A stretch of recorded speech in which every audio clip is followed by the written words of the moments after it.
Hi hello అందరికీ నమస్తే. Welcome to Barbie kitchen. ఈరోజు మన కిచెన్లో రెడ్ క్యారెట్ హల్వా అనేది చాలా ఈజీ ప్రాసెస్ అండ్ సింపుల్ ప్రాసెస్లో ఏ విధంగా ప్రిపేర్ చేసుకోవాలో చూపించిపోతున్నాను. ఇక నేనైతే 1 కేజీ దాకా రెడ్ క్యారెట్స్ అనేవి తీసేసుకున్నానండి. ఎప్పుడైనా మనకి క్యారెట్ హల్వాకి రెడ్ క్యారెట్ అనేది చాలా పర్ఫెక్ట్గా ఉంటుంది. అంటే మీరు నార్మల్ క్యారెట్ కంటే రెడ్ క్యారెట్ అనేది కొంచెం స్వీట్నెస్ ఎక్కువ ఉంటుంది. సో ఇది పర్ఫెక్ట్గా అనేది ఉంటుంది. సో నేను ఇక్కడ క్యారెట్స్ అనేది తీసేసుకుని చక్కగా వాష్ చేసి ఇలా చక్కగా సన్నగా అనేది తురిమేసేసుకుంటున్నాను. మనకి క్యారెట్ అనేది ఎప్పుడైనా కొంచెం మామూలుగా లావు పళ్ళతో తురుముకుంటాం కంటే కొంచెం సన్న పళ్ళతో తురుముకుంటే ఏంటంటే క్యారెట్ అనేది కొంచెం తొందరగా అనేది కుక్ అవుతుంది. సో నేను ఇలా క్యారెట్ అనేది తురిమేసేసుకున్నాను. ఇప్పుడు స్టవ్ ఆన్ చేసి స్టవ్ మీద ఒక బాండీ అయితే పెట్టేసేసుకుంటున్నాను.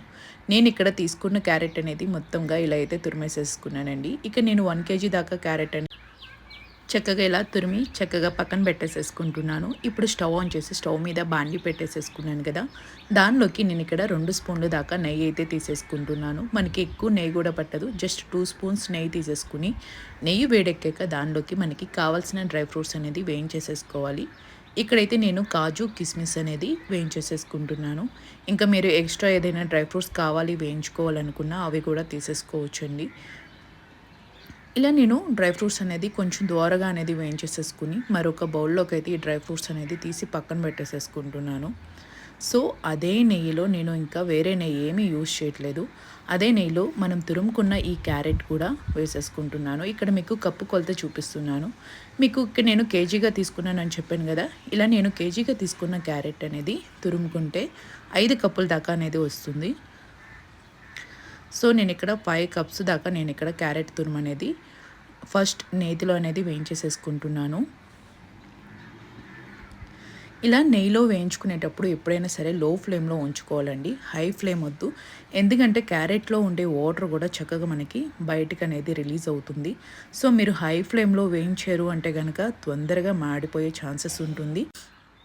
క్యారెట్ కూడా మీకు సరిగ్గా ఉడకదనమాట. సో లో ఫ్లేమ్లో ఉంచుకుని క్యారెట్ ఒకసారి మొత్తం నేతికి పట్టే విధంగా చక్కగా మిక్స్ చేసేసుకుంటూ ఒక 10 నిమిషాలు కొంచెం లో ఫ్లేమ్లో ఉంచుకుని మనం ఇలా క్యారెట్ని మగ్గించుకోవటం వల్ల క్యారెట్లో ఉండే వాటర్ అనేది బయటికి చక్కగా రిలీజ్ అవుతూ ఉంటుంది, చక్కగా కుక్ అవుతుంది. చూడండి కొంచెం సేపటికే నాకు ఇలా క్యారెట్లో ఉండే వాటర్ అనేది మనం ఇలా ప్రెస్ చేయగానే వాటర్ అనేది ఏమీ వేయకపోయినా సరే వాటర్ అనేది కొంచెం మనకి బయటికి రిలీజ్ అయిపోతూ ఉంటుంది. అంటే క్యారెట్లో ఉండే వాటర్తో కూడా చక్కగా కుక్ అవుతుంది. సో ఈ టైంలోనే నేను ఇక్కడ కాచి చల్లార్చుకున్న పాలను మీగడతో సహా తీసేసుకుంటున్నాను. ఇలా కాచి చల్లార్చుకున్న పాలు అనేవి నేను ఇక్కడ మొత్తంగా నాకు క్యారెట్ అనేది 5 కప్స్ వస్తే క్యారెట్ తురుము, దీనిలోకి ఇక్కడ నేను 3 కప్స్ దాకా మిల్క్ అనేది తీసేసుకుంటున్నాను. ఇలా మీరు మిల్క్ కాకుండా వాటర్తో కూడా కుక్ చేసుకోవచ్చు, బట్ మిల్క్తో కుక్ చేసుకున్న టేస్ట్ చాలా డిఫరెంట్గా ఉంటుంది. ఇలా నేను పాలను కూడా యాడ్ చేసేసుకుని మరొక 10 నిమిషాలు అనేది చక్కగా లో ఫ్లేమ్లో నేను ఇక్కడ పాలు తీసుకున్న తర్వాత కూడా చక్కగా క్యారెట్ని అయితే ఇలా కుక్ చేసేసుకుంటున్నాను. మధ్యలో మనం మిడిల్లో మనం కుక్ చేసుకునేటప్పుడు ఒకసారి మొత్తాన్ని మిక్స్ చేసుకుంటూ కిందకి పైకి అలా మనం కుక్ చేసుకుంటే ఎప్పుడైనా క్యారెట్ అనేది చక్కగా మనకి కుక్ అవుతుందండి. మనం పాలు పోసుకున్న తర్వాత కూడా క్యారెట్ అనేది చక్కగా మనం ఇలా కుక్ అయిందే లేదనేది స్మాష్ చేస్తే కొంచెం ఆఫ్గా ఎరుగుతుంది కదా. సో ఈ టైంలోనే ఇక్కడ నేను డ్రై ఫ్రూట్స్ కూడా ఒక సగం వరకు వేయించుకున్న డ్రై ఫ్రూట్స్ కూడా వేసేసుకుంటున్నాను. అదేవిధంగా దీనిలోకి 2 కప్పుల దాకా షుగర్ కూడా యాడ్ చేసేసుకుంటున్నాను. ఇది పర్ఫెక్ట్గా అనేది సరిపోతుందండి. అంటే మరీ ఎక్కువ కాదు, మరీ తక్కువ కాదు, స్వీట్ అనుకునే వాళ్ళకి ఈ షుగర్ కంటెంట్ అనేది సరిగ్గా సరిపోతుంది. 2 కప్స్ అనేది పర్ఫెక్ట్గా సరిపోతుంది, ఎక్కువ అవ్వదు తక్కువ అవ్వదు.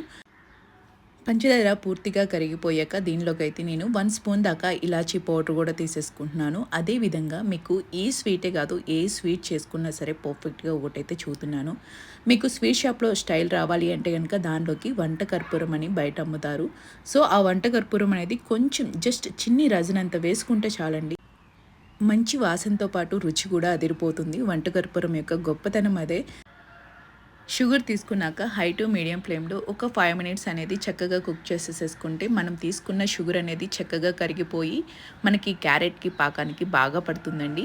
ఇలా మనకి పాకం అనేది పూర్తిగా కంప్లీట్గా అంటే ఏమాత్రం వాటర్ అనేది లేకోకుండా పూర్తిగా క్యారెట్ అనేది ఇలా చక్కగా ఎగురుకుపోయినప్పుడు మాత్రమే ఇంకా దీనిలోకి ఫైనల్గా కొంచెం కోవా తీసుకుంటే అది ఇంకా సూపర్ ఉంటుంది. ఇక నేను కోవా తీసుకోకుండానే తీసేసుకుంటున్నాను.